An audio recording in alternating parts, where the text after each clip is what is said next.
విద్యారణ్య నగర్కి సంబంధించి survey number 106/1, 106/2, 119/2 అనే దాంట్లో హైకోర్టు నుంచి ఆర్డర్స్ వచ్చినాయని చెప్పి నిన్న కలెక్టర్ గారు ఆదేశాలు ఇచ్చినారు.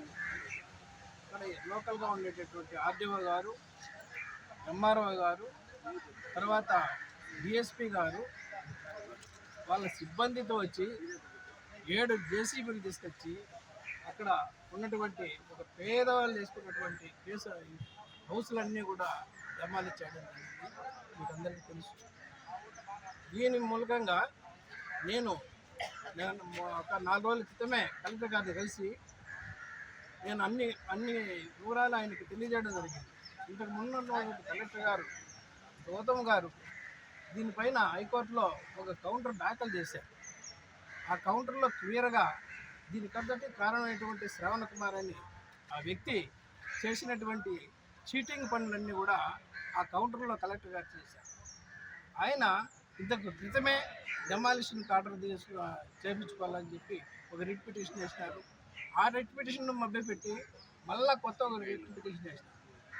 చట్టం ప్రకారము దాన్ని రెజ్యూడికేట్ అంటారు. అంటే ఒక్కసారి జరిగిన వ్యాజ్యము ఇంకోసారి జరగకూడదు. అదంతా మభ్యపెట్టి అతను కేసు వేయడం.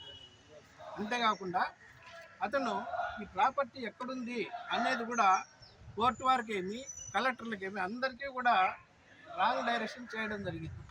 యాక్చువల్గా చెప్పాలంటే అతడు తీసుకున్నటువంటి ఎల్జీఓపీ ఆర్డర్ దాని ప్రకారం ఈ స్థలాలన్నీ కూడా ఏడున్నాయంటే అనంతపురం మున్సిపల్ ఏరియాలో ఉన్నాయి. అయితే వాళ్ళు ఈరోజు డెమాలిషన్ పోయినటువంటి ఆ ప్రాపర్టీస్ అన్నీ కూడా నారాయణపురం గ్రామ పంచాయతీలో ఉన్నాయని క్లియర్గా వాళ్ళే చెప్తున్నారు.